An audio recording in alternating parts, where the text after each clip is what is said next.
Madam, కూటమి ప్రభుత్వం sincere అధికారుల్ని వేధిస్తుందని వైసీపీ నేతలు కామెంట్ చేస్తారు.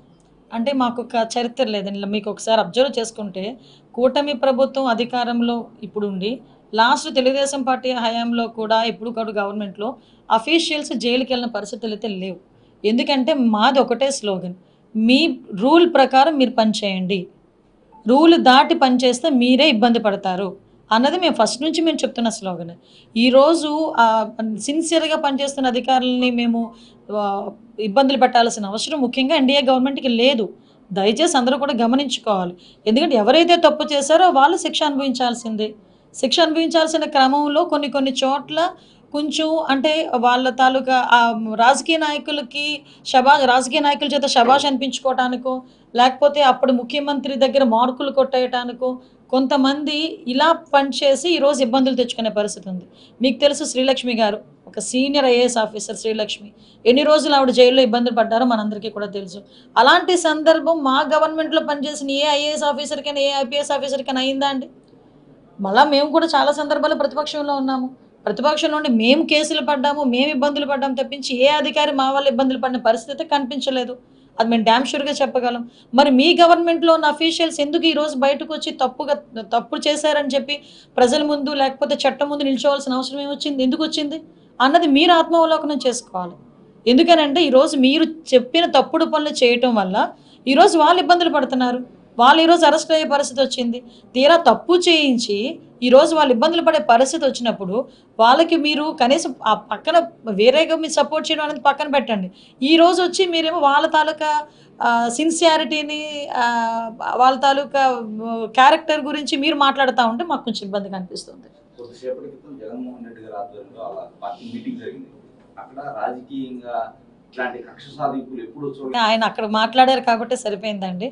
కానీ అదే కనుక బయటకు వచ్చి మాట్లాడితే యావరేజ్ 100 మంది ఉన్న ప్లేస్లో ఆయన మాట్లాడితే 70 మంది లేచి నీ హయాంలో నాకు అన్యాయం జరిగింది అని చెప్పి లేచి నుంచని చెప్పే పరిస్థితి ఉంటుంది. ఆయన 4 గోడల మధ్యలో కూర్చొని వాళ్ళ కార్యకర్తల మధ్యలో కూర్చొని మాట్లాడితే కాదు, ఒక్కసారి ఆత్మావలోకనం చేసుకోమని చెప్పండి. డే ఫస్ట్ ప్రజావేదిక కూల్చిన దగ్గర నుంచి కూడా విధ్వంసం ఎలా స్టార్ట్ అయిందో ఒక్కసారి జగన్మోహన్ రెడ్డి గారికి బయటకు వస్తే ప్రజలు గుర్తు చేసే పరిస్థితి ఉంది. ప్రజావేదికను కూల్చిన దగ్గర నుంచి మొదలుపెట్టింది విధ్వంసం. ఎంతమంది రాజకీయ నాయకులు మా లీడర్స్ మీద ఎంతమంది మీద కేసులు పెట్టారండి? అచ్చెన్నాయుడు గారి దగ్గర నుంచి కొల్లు రవీంద్ర గారు, దూలిపాల్ నరేంద్ర గారు, దేవినేని ఉమా గారు, పట్టాభి గారు, మా పార్టీ ఆఫీస్ మీద దాడి, డీజీపీ ఆఫీస్ పక్కనున్న మా పార్టీ ఆఫీస్ మీద దాడి జరిగితే ఇదే జగన్మోహన్ రెడ్డి మా కార్యకర్తలకి బీపీ వచ్చిన కారణంగా వాళ్ళు దాడి చేశారు అన్నారే తప్పించి అది తప్పు అన్న పదం ఉపయోగించలేదు. ఇలాంటి వ్యక్తి ఈరోజు ఆ మాటలు మాట్లాడుతుంటే కొంచెం నాకైతే నవ్వు వస్తుంది. కానీ నేను ఒక పొజిషన్లో ఉండి మాట్లాడేటప్పుడు ప్రజలు కూడా అర్థమయ్యే రీతిగా మాట్లాడారు కాబట్టి చెప్తున్నాను. ఈరోజు ఎంతమందిని ఇబ్బంది పెట్టారంటే అంకబాబు గారని ఒక ప్రెస్ రిపోర్టర్, ఆయన ఏదో మాట్లాడారని అతని వయసును కూడా పక్కన పెట్టి అర్ధరాత్రి వచ్చి సిఐడి ఆఫీస్లో తీసుకెళ్ళిన పరిస్థితి కనిపించలేదా? ఒక లేడీ అమరావతి మహిళ ఆవిడని కూడా తీసుకెళ్ళి, ఆవిడకి 60+ ఇయర్స్, ఆవిడని కూడా సిఐడి ఆఫీస్కి అర్ధరాత్రి పూట వచ్చి నోటీసులు ఇచ్చి తీసుకెళ్లే సందర్భం కనిపించలేదా? మా సోషల్ మీడియా యాక్టివిస్టులని సిఐడి అన్న పదాన్ని కంప్లీట్గా కేవలం తెలుగుదేశం పార్టీ వాళ్ళని వేధించడానికి మాత్రమే ఉపయోగించిన మనిషి జగన్మోహన్ రెడ్డి. ఈవెన్ మీకు అందరికీ తెలుసు ఆ సిచ్యువేషన్లో ఎలా అయిందో. ఒక సిఐడి ఆఫీసర్ నోటీస్ ఇవ్వాలి అని ఒక ఇంటికి వెళ్తే ట్యూబ్లైట్లు ఆపేసి గోడలు దూకి, ఏ రూల్లోని లేదండి. నేను ఈరోజు హోమ్ మినిస్టర్గా పనిచేస్తున్నాను. ఏ రూల్లోని కూడా పోలీస్ ఆఫీసర్లు అలా వెళ్ళాలని ఏమీ లేదు. వాళ్ళు అక్కడ ఉన్న క్యాండిడేట్ని బేస్ చేసుకొని, అక్కడ ఇన్వెస్టిగేషన్ బేస్ చేసుకొని, అక్కడ కేసుని బేస్ చేసుకొని అక్కడ వాళ్ళు మూవ్ అవుతారు. అంతే తప్పించి వీళ్ళు ఏంటంటే ఒక నోటీస్ ఇవ్వడానికి అలాంటి సిచ్యువేషన్స్ కూడా క్రియేట్ చేయగలిగారు వీళ్ళు.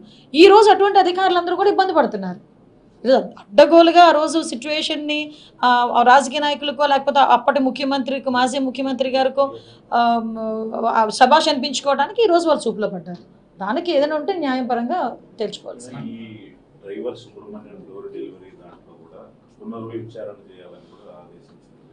ఎస్, ఈరోజు వాళ్ళ ఫ్యామిలీ మెంబర్స్ కూడా అడిగారంటే పునర్విచారణ చేయాలని.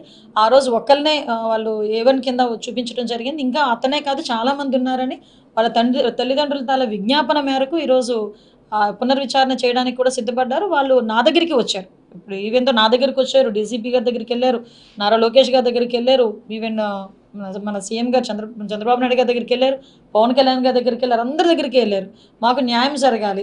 ఈరోజు ఒక డ్రైవర్ని చంపేసి డోర్ డెలివరీ చేసేసి ఈరోజు వచ్చి శాసన మండలిలో కూర్చుంటా ఉంటే నిజంగా కడుపు కోత భరించవలసిన తల్లిదండ్రులకి ఎంతైనా బాధ ఉంటుంది. ఆ బాధ కొద్దీ వాళ్ళు బయటకు వచ్చి ఈరోజు పునర్విచారణ చేయాలని చెప్పేసి వాళ్ళు కోరుకున్నారు. దానికి కూడా కోర్టు అనుమతి వాళ్ళు తీసుకోబోతున్నారు. దాని ప్రకారం ముందుకెళ్తాం. అంటే చట్టాల కేసులో వాళ్ళు చట్ట ప్రకారం చర్యలు తీసుకున్నప్పటికి కూడా ఇప్పుడు వ్యక్తిగతంగా కొంతమంది అధికారుల మీద ఇందులో కక్ష సాధింపు అని మాట్లాడుతున్నారండి. నాకు అర్థం కావట్లే. జత్వానీ గారి కేసులో మీకు తెలుసు, ఆవిడని ఇంతకుముందు ఏదో ఇబ్బంది పెట్టారని చెప్పేసి ఒక లేడీ బయటకు వచ్చి ఎక్కడో పక్క రాష్ట్రం నుంచి మన పోలీస్ డిపార్ట్మెంట్ మీద నమ్మకంతో, ఈరోజు ఎన్డీఏ గవర్నమెంట్ మీద నమ్మకంతో ఆ రోజు వచ్చి మనకు ఒక కంప్లైంట్ ఇచ్చిన తర్వాత దాని మీద విచారణ జరిగిన తర్వాత ఆ విచారణ నేపథ్యంలో కొంతమంది ఐపీఎస్ ఆఫీసర్స్ అందులో ఇన్వాల్వ్ అయ్యారని సంగతి తెలిసి వాళ్ళందరినీ కూడా కేసులు పెట్టి సస్పెండ్ చేయడం జరిగింది. అందులో భాగంగానే విద్యాసాగర్ అన్నటువంటి కూడా అరెస్ట్ చేసి ఆ రోజు పెట్టుకోవడం జరిగింది. ఓవరాల్గా 7A1 నుంచి A7 వరకు ఉన్నారు. చాలామంది వాళ్ళు తప్పు చేయలేదని ఫీలింగ్ ఉంటే ఎందుకు యాంటిసిపేటరీ బెయిల్ తెచ్చుకుంటారు? అందులో చాలామంది యాంటిసిపేటరీ బెయిల్ కూడా తెచ్చుకుని ఉన్నారు.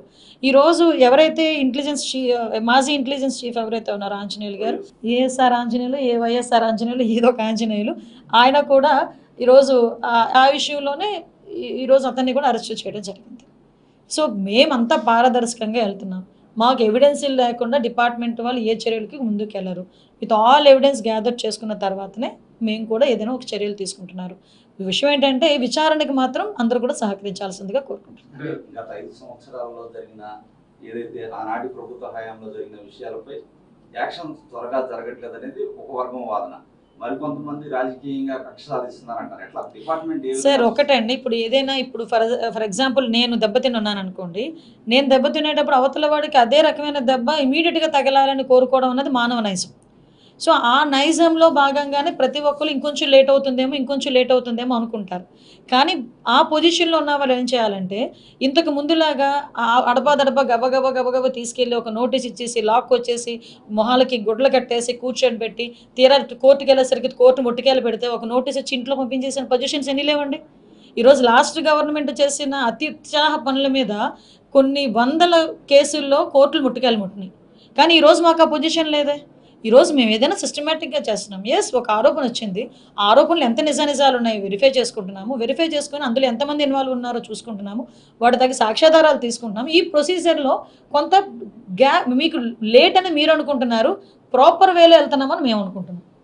దానికి ఏంటి ఇప్పుడు జనరల్గా పబ్లిక్ ఏంటంటే లేట్ అవుతుందేమో అని అనుకుంటున్నారు అన్న దానికి సమాధానం చెప్పా. వీళ్ళు ఎందుకు భయపడుతున్నారు?